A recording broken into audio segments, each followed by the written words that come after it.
पाकिस्तान का हिस्टोरिक जो विज़िट था बांग्लादेश का वो कंप्लीट हो चुका है। उसमें से कई बायलैटरल वेंचर्स की बात की गई है, स्टूडेंट्स के आगे पीछे की बात की है, बिज़नेस के आगे पीछे बात की है, लेकिन जो आखिरी कुछ चीज़ें थी उस प्रेस रिलीज से जारी हुई हैं वो काबिल गौर हैं, आपके सामने रखना चाहेंगे। एक 1971 की माफ़ी। अब एग्जैक्टली किस चीज़ की माफ़ी? जो जुल्म और बर्बरियत उस वक्त की इस्टेब्लिशमेंट ने लोगों के साथ की थी, उस चीज़ की माफ़ी। जो एसेट डिवीज़न में हमने चोरी की थी, उस चीज़ की माफ़ी। या 1970 के जो फ्लड्स के पैसे थे जो बांग्लादेश में ज़्यादा आए थे या ईस्ट पाकिस्तान में, उनकी वापसी और माफ़ी। कोई भी रिश्ता जब मेंड होता है तो एक ट्रूथ एंड रिकन्सिलिएशन होता है, कुछ सच्चाई आपको माननी पड़ती है। 2004 में मुशर्रफ साहब ने एडमिट किया था कि 1971 में हमारे से कुछ गलतियाँ हुई थी, लेकिन वो एक डिक्टेटर हैं। शहबाज शरीफ की गवर्नमेंट सपोजिटली एक जमहूरी गवर्नमेंट है, तो उनको ये माफ़ी मांगनी चाहिए, बल्कि हमें एज अ कौम बांग्लादेश के लोगों से माफ़ी मांगनी चाहिए उनके बड़ों के साथ जो जुल्म हमारे बड़ों ने किया था। हाउएवर मेरा ये ख्याल है कि ये सॉर्ट ऑफ एक धूल फेंकने वाली मांग थी बांग्लादेश की तरफ से, क्योंकि बांग्लादेश और पाकिस्तान ऑलरेडी फाइनेंशियली काफ़ी इंटरट्वाइन हो गए हैं और इंटेलिजेंस के मामला में भी इंटरट्वाइन हो गए हैं। लेकिन पाकिस्तान दुनिया के स्टेज पे एक रिस्पॉन्सिबल स्टेट नज़र आएगा अगर वो पब्लिकली अपोलोजाइज करता है for its actions in that particular event of 1971। और अगर पाकिस्तान किसी तरीके से उनको पैसे दे देता है तो वो सॉर्ट ऑफ लेगेसी भी सीमेंट कर देगा और वो इंडिया पे मज़ीद प्रेशर क्रिएट करेगा। कैसे? 47 की पार्टीशन में इंडिया ने हमारे पैसे देने हैं। इंडिया ने जूनागढ़ का स्टेट हो या कश्मीर का इशू हो, उसके अंदर हमारे साथ ज़्यादती की हुई है।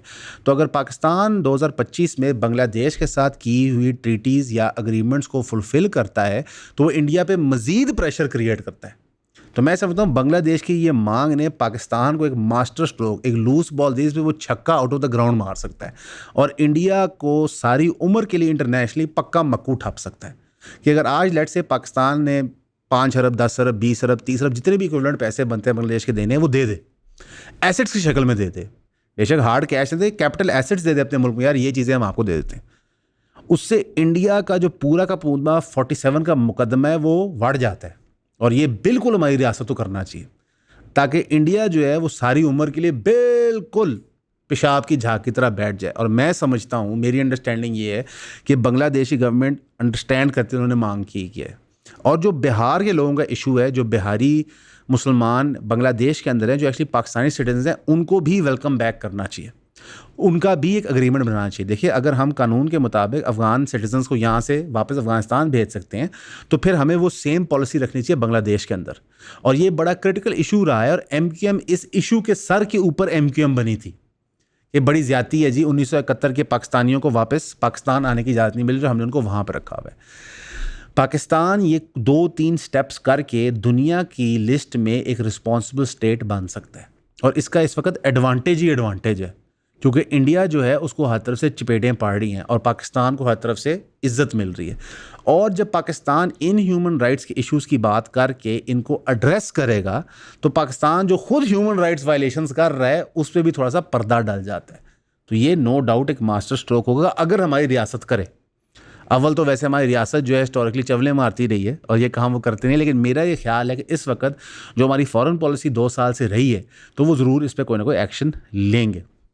मारिया बी साहिबा ने जो पिछले हफ्ते एक तहलका मचाया था एक्सपोज करके LGBTQ के एजेंडा को, तो उनके ख़िलाफ़ मुकदमा हो गया साइबर क्राइम एजेंसी के अंदर, जहाँ पे कहा गया है कि उन्होंने जो चीज़ की थी उससे डेफेमेशन हुई है किसी कम्युनिटी की। और ये मुकदमा उन पे किया है ट्रांसजेंडर एक्टिविस्ट हैं सीमा बट, जिनका नाम है Naeem Butt, as an official नाम नईम बट है, ऑल्सो उन्होंने सीमा बट है, शायद उन्होंने ID कार्ड चेंज करा दिया। उनके खिलाफ किया कि इन्होंने ट्रांसजेंडर कम्युनिटी को डैमेज किया। मारिया भट्ट साहिबा ने कहा है कि मुझे अभी तक कोई भी नोटिस सरकार का मौसूल नहीं हुआ और अगर होगा तो मैं ज़रूर पेश होंगी। वैसे नोटिस के मुताबिक जो मंसूर अली खान साहब ने शेयर किया था, मंगल को सुबह 11 बजे, यानी आने वाले कल, आज पीर है, मंगल को सुबह 11 बजे उनकी पेशी है। लेट्स सी इस केस में क्या बनता है। वैसे मैं यहाँ पे लोगों को बताना चाहूँगा कि आपको कोई सरकारी नोटिस आता है इसका ये मतलब नहीं आप गिल्टी हैं, इसका मतलब आप शामिल तफ्तीश हो, आपके खिलाफ कंप्लेंट आई है, आप जाकर अपना रिस्पॉन्स जमा कराएं। और मेरे ख्याल से इसमें रिस्पॉन्स काफ़ी स्ट्रेट फॉरवर्ड है। मारिया बी साहिबा ने जो एविडेंसेस अपनी वीडियो में रखे थे वो उठाकर उनको दिखा दें। जो क्लेम इस वक्त LGBTQ का एजेंडा ले रहा है या जो हमायती लोग हैं वो ले रहे हैं, वो ये है कि ये प्राइवेट वीडियोज़ थी। अगर ये वीडियोज़ प्राइवेट थी तो फिर इनकी कानूनी हैसियत और है, लेकिन हमारी नॉलेज के मुताबिक, हमारी क्या कहते हैं रिसर्च के मुताबिक, ये वीडियोस पब्लिकली शेयर की गई थी। यानी कि जिन लोगों ने वीडियोस रिकॉर्ड की थी, जो मौके पे मौजूद थे, उन्होंने पब्लिकली बना के शेयर की थी और बाद में अकाउंट्स डीएक्टिवेट हुए थे। लेकिन रियलिटी ये है कि वहाँ पे पुलिस की रेड पड़ी थी। सो पुलिस अगर ऐसी जगह पे रेड मारती है जहाँ पे ये चीज़ें हो रही हैं, तो वहाँ पे क्रैकडाउन क्यों नहीं हुआ? तो ये एक और सवाल खुल जाता है। सबसे पहले आप सबका बहुत शुक्रिया हमें सब्सक्राइब करने के लिए। जिन जिन दोस्तों ने हमारी फैमिली में शामिल हुए 3000 की सब्सक्रिप्शन लेके, काइंडली हमें व्हाट्सएप किया करें ताकि हमें पता हो कि हमने किस ग्रुप में ऐड करना है। वैसे जो आप सब्सक्राइब कर रहे हैं, इसके लिए आपको 12 वीडियोज़ हर महीने मिलेंगे जो प्राइवेट वीडियोज़ होगी, यानी कि वो कॉन्टेंट किसी ने ना पहले देखा होगा, ना वो कभी किसी मेन चैनल पर अपलोड होगा। वो सिर्फ आपके कंजम्पशन के लिए होगा जो 3000 की सब्सक्रिप्शन पे कर रहे हैं। अब वो कॉन्टेंट होगा क्या? उसमें आपको लाइफ स्टोरीज पता चलेंगी, कुछ फिलोसॉफिकल आइडियाज़ डिस्कस होंगे, कुछ पर्टिकुलर इंसिडेंट्स होते हैं जिसकी वजह से चैनल्स डिमोनेटाइज हो जाते हैं, वो ग्रेट डिटेल में डिस्कस होंगे। कुछ आपके साथ कंटेंट शेयर किया जाएगा जो अवेलेबल नहीं है आम पब्लिक को और जो पब्लिकली उस तरह शेयर भी नहीं हो सकता। मोस्टली चीज़ें एजुकेशन रिलेटेड होंगी, हर चीज़ का कोई लेसन होगा पीछे, लेकिन ज़्यादा से ज़्यादा इसको आप सब्सक्राइब करें ताकि आप हमारे काम को सपोर्ट कर सकें। तो प्लीज़ हमें सब्सक्राइब करें, 3000 रुपीज़ भेजें, व्हाट्सएप करें और ईऑन फैमिली का हिस्सा बनें। Thank you. पर ये एक इंटरेस्टिंग डेवलपमेंट थी। साथ ही साथ डकी भाई के केस के अंदर 5 दिन का रिमांड सैटरडे को मजीद दे दिया गया है। हालांकि डकी भाई का बाइनेंस का वॉलेट सरेंडर हो गया, उसमें लगभग $3 लाख ही सामने आ रहे हैं। मैं आपको बताना चाहूँगा कि हमने इस चैनल पे सबसे पहले आपको बताया था कि अमाउंट है 9 से 10 करोड़ रुपये और तकरीबन उतनी ही बाइनेंस वॉलेट में निकल के आएगी जो बाइनमो और बैटिंग प्लेटफॉर्म से इनको पैसे मिलते रहे हैं। लेकिन एट द सेम टाइम ये तो वाइट कॉलर क्राइम थी। एक क्राइम ऑफ इंटिमिडेशन के अंदर 1 दिन का फिजिकल रिमांड मिलता है। ये बंदा कौन है? सईद गनी का भाई। सईद गनी एक पीपीपी के पॉलिटिशियन है, प्रोविंशियल मिनिस्टर हैं और चेयरमैन ऑफ पीपीपी कराची भी हैं। उनका भाई एक सरकारी मुलाजिम जिनका नाम हाफिज सुहेल अहमद जदून है, उनको काम करने से रोकता है, उनको धमकाता है, उनके साथ हाथापाई करता है 20-25 लोग लेकर जाके। जब वो बंदा जाके अपील दर्ज करता है थाने के अंदर, तो सईद गनी साहब के भाई खुद पेश होते हैं थाने के अंदर, वहाँ पे गिरफ्तारी देते हैं और कोर्ट 1 दिन की रिमांड देता है। तो वाइट कॉलर क्राइम करने वाले डकी को अभी तक 10 से 12 दिन रिमांड में हो गए, इनको 1 दिन रिमांड में मिला है। अच्छी बात है कि इन पर कोई भी कार्रवाई हो रही है। अक्सर सिंध में हमने देखा है कि पीपीपी जो करना चाहती है, चाहे वो किसी जर्नलिस्ट का मर्डर हो, तो उनको बाद में नवाजा जाता है एज अपोज टू उन पर क्रैकडाउन किया जाए। लेकिन हमें ये ज़रूर देखना होगा कि हमारी अदालत के एक डुअलिटी है कि डकी जैसा बंदा जो सरेंडर करने को तैयार है, पैसे देने को तैयार है, हर चीज़ करने को तैयार है, उसको रिमांड पे रिमांड दी जा रही है, और एक बंदा जो क्रिमिनल एक्टिविटी परफॉर्म कर रहा है, जो वायलेंट क्राइम है, उसको 1 दिन की रिमांड दी जा रही है। बहरहाल ये एक डेवलपिंग स्टोरी हमने कहा हम आपकी नज़र में ले आए। वैसे इसमें होगा कुछ भी नहीं, ये ऐसी तजर्बे की बुनियाद पर मैं कह रहा हूँ कि इसका रिजल्ट कुछ भी नहीं निकलना आपके सामने। एटीसी फैसलाबाद के अंदर मुकदमात जो हैं उन पे फैसला आ चुका है। 75 अक्यूज़ आउट ऑफ 109 को सज़ाएं सुना दी गई, जिनमें उमर अयूब, शिबली फराज और कई पीटीआई के और लीडर्स हैं जिनको राना सनाउल्लाह के घर के हमले के अंदर 10 साल सज़ा सुना दी गई है। एक तरफ वीलॉगर आपको बताते हैं कि इमरान खान साहब की डील हो गई है, उनके लिए गुड न्यूज़ आ गई है। दूसरी तरफ सरकार ऐसे फैसले ले लेती है। रियलिटी ये है कि इस वक्त मिलिट्री इस्टेब्लिशमेंट, PMLN, PPP और इमरान खान का डेडलॉक चल रहा है आपस में, और ये सारा का सारा जो डेडलॉक है ये तब तक नहीं खुलेगा जब तक आर्मी चीफ की एक्सटेंशन का सवाल का जवाब नहीं मिल जाता। आप एक रैंप अप होते चीज़ देखेंगे नवंबर तक, जहाँ पे मुख्तलिफ आपको मार्केट में ख़बरें मिलेंगी। PTI के साथ डील होगी, नून के साथ डील होगी, PPP ने ये कह दिया, JUIF ने ये कह दिया, जमात इस्लामी ने ये कर दिया। ये सारा का सारा एक्सटेंशन के गिरदोनवा में घूमेगी बात। इसलिए एक्सटेंशन तक आपको जो भी खबर मिलती है उसको पिंच ऑफ सॉल्ट के साथ लीजिएगा। उसमें कितनी सच्चाई है ये वक्त ही आपको बताएगा। और ये वाली भी जो ATC की ख़बरें हैं, ये सज़ाएं देना जो सरताज गुल साहिबा, शिबली फराज, उमर अयूब को मिली हैं, ये चूड़ी टाइट करने का मैकेनिज़्म है।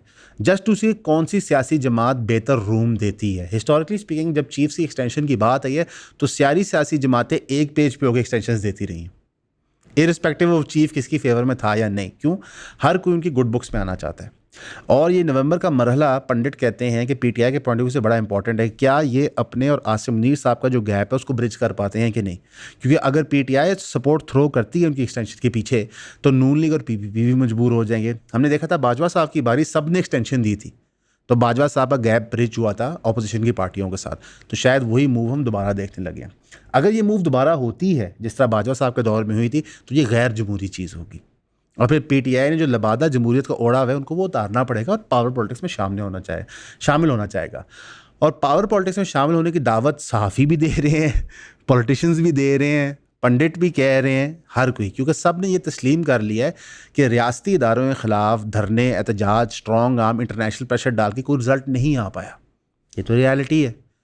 हम सुन रहे थे कि 14 अगस्त तो गेम चेंजर होगा। 14 अगस्त हो के अगस्त का महीना ख़त्म होने लगा, गेम कौन सी चेंज हो हमें नहीं पता चली अभी तक। डोनाल्ड ट्रंप आएगा तो नेशनल प्रेशर आ जाएगा, वो नहीं आ पा रहा। सरकार बिल्कुल सिक्योर है, एंड बाय सरकार I mean deep state, they are perfectly secure. जिस तरह वो बैठे हुए अपनी मर्जी के वो डिसीजंस ले पाते हैं। अतर मिनल्ला साहब ने बहरहाल एक प्रेस कॉन्फ्रेंस की थी जहाँ पे उन्होंने आमना जंजुआ साहब जो मिसिंग पर्सन केसेस पे काम करते हैं उस पर खड़े हुए कहा कि जब मैं अदालत में था तो अदालतें फ्री होती थी। बड़ी अच्छी उन्होंने बात की है। हम उनका भी पूरा दौर उठा के देख लें, तब भी बंदे गायब होते थे, लेकिन वो कहते थे कम से कम केस की सुनवाई होती थी। यानी कि एक्स जज आके तस्लीम कर रहा है कि जुडिशरी बिल्कुल कॉम्प्रोमाइज़ हो चुकी है। ये बात सच नहीं है। जुडिशरी पहले भी कॉम्प्रोमाइज़ थी। पीसीओ जजेस हमारे सामने बने, जब जजेस आज़ाद हुए सपोजिटली, तो हमने एक बड़ा बुरा दौर देखा सुओ मोटो का। हर बात पे सुओ मोटो लिया जा रहा है। उन मुकदमों को जब खोल के देखते हैं तो उनके ऊपर मेजर करप्शन की एलिगेशंस लगती हैं। उसके बाद अगर हम माजी में चले जाएं तो वहाँ तो ऐसी ऐसी जजमेंट्स है कि बंदा दे के हंसना शुरू कर देता है। डॉक्टर ऑफ नेसेसिटी हमारी जुडिशरी ने बना के दिया था कि जनाब ये वो हथियार है जिसके तहत आप जो मर्जी करें। रियलिटी ये है कि हमारा कोई इदारा कभी भी यकजा होकर रिजेक्ट नहीं करता। हमारे सियासतदान यकजा होकर इंटरनेशनल इस्टेब्लिशमेंट को रिजेक्ट नहीं करते। हमारी जुडिशरी यकजा होकर रिजेक्ट नहीं करती। हमारी ब्यूरोक्रेसी रिजेक्ट नहीं करती। और ये सारे एक दूसरे को अब्यूज़ कर रहे होते हैं। अगर ब्यूरोक्रेसी पंजाब की आज खड़ी हो कह देगी मरियम साहिबा जो आप गलत फैसले करिए हम नहीं एग्जीक्यूट करेंगे, तो वो नहीं एग्जीक्यूट होंगे। लेकिन होता क्या है कि मिसाल के तौर पर अगर IG पंजाब फैसला लेते हैं, हाइपोथेटिकल बात कर रहा हूँ कि जनाब XYZ इलीगल एक्टिविटी या इलीगल अरेस्ट हम नहीं करेंगे पंजाब गवर्नमेंट के कहने पे, वो IG पंजाब उठाएंगे, उसको शिफ्ट करेंगे, नया IG खड़ा कर देंगे। इसी तरह जुडिशरी में होता है, इसी तरह आपके पॉलिटिक्स में होता है। तो हम इस सिस्टम में रफली ट्रैप्ड हैं। इवन अवामुन नास एक पेज पे नहीं आ सकती। PTI का 2018 का दौर था तो सब चंगा था। सारे लोग कहते थे कि जनाब बिल्कुल ठीक है, फ़ौज हमारी बाप है, हम मानते हैं उनकी बात। आज वही मंत्रा जब PMLN लेके चले कि फ़ौज हमारी बाप है तो PTI उनको गालियाँ दे रही है, उनको ट्रोल कर रही है। तो हमारे लोग भी सेम पेज पे नहीं आके एक यूनिफाइड प्रिंसिपल पे खड़े नहीं होते। जैसा for example unified principle of democracy हो सकता है और फ्रीडम ऑफ स्पीच हो सकता है कि इररिस्पेक्टिव ऑफ जो इक़्तिदार में ये दो चीज़ें हमने करनी ही करनी है। मेरा ख्याल है ये रीज़नेबल बातें हैं, लेकिन हम नहीं कर पाते। क्यों? हम शख्सियतों में तकसीम हो जाते हैं, हम उनकी पॉलिटिकल अंडरस्टैंडिंग में तकसीम हो जाते हैं। एक खुशाइन बात भी है और प्रॉब्लम की बात भी है, मैं मेंशन करूंगा। इंडिया और पाकिस्तान का पहला आपस में गुफ्तगू शुरू हुई पोस्ट वॉर के, जहाँ पे इंडियन हाई कमीशन इस्लामाबाद ने कन्वे की फ्लड की वार्निंग। उन्होंने कहा कि तावी रिवर एट जम्मू के अंदर फ्लड के मेजर इम्कानात हैं, जिसके बाद पाकिस्तान ने भी क्या कहते हैं फ्लड वार्निंग्स जारी कर दी। अब जाहिर है बारिशें एस्ट्रोनॉमिकल इंडिया पाकिस्तान दोनों में हुई हैं और थोड़ी सी इंडिया की शरारत भी शामिल है कि जो पानी रोक के रखते थे उसको यकमुश्त अब वो रिलीज़ कर रहे हैं अपना फ्लड एफर्ट कम करने के लिए। अगर वो through out the year routine पर रिलीज़ करते रहते तो आज इतना बड़ा प्रॉब्लम हमारे लिए ना बनता जो अब बनने जा रहा है। इनफैक्ट इंडिया ने जो मैसिव फ्लो सतलुज में रिलीज़ किया उससे कसूर के कई गांव पानी के नीचे आ गए। अगेन जंग में हमने बहुत अच्छा परफॉर्म किया, इंडिया को मुंह तोड़ जवाब दिया, लेकिन रियलिटी ये है कि हमसायों के साथ कोऑपरेट करना भी ज़रूरी होता है। नेचुरल डिज़ास्टर्स, वाटर फ्लो, ये बहुत क्रिटिकल इश्यूज़ होते हैं, हम इनको लाइटली लेते हैं। लाइक फॉर एग्जांपल बड़ा आसान होता है हमारे लिए कहने के लिए कि जनाब हम मरते दम तक लड़ते रहेंगे, हम खून बहा देंगे। रियलिटी ये है कि हमारा कोई भी गांव रिवर बेड्स पे सिक्योर नहीं है जब तक हमारे इंडिया के साथ इंडस वाटर ट्रीटी के तहत मुआहदे ठीक ना हो। जिस तरह चाइना और इंडिया के मुआहदे अरुणाचल प्रदेश वाले ब्रह्मपुत्रा रिवर के लिए बहुत ज़रूरी हैं। तो ठीक है, जंगजू होना, जंग में अच्छा परफॉर्म करना अच्छी बात है, लेकिन दुआ ये करनी चाहिए कि जंग ना हो। जंग अच्छी चीज़ नहीं है। ठीक है, हम इंडिया को तुन देंगे, बेशक हमने तुन है, लेकिन ये मुनासिब चीज़ नहीं है।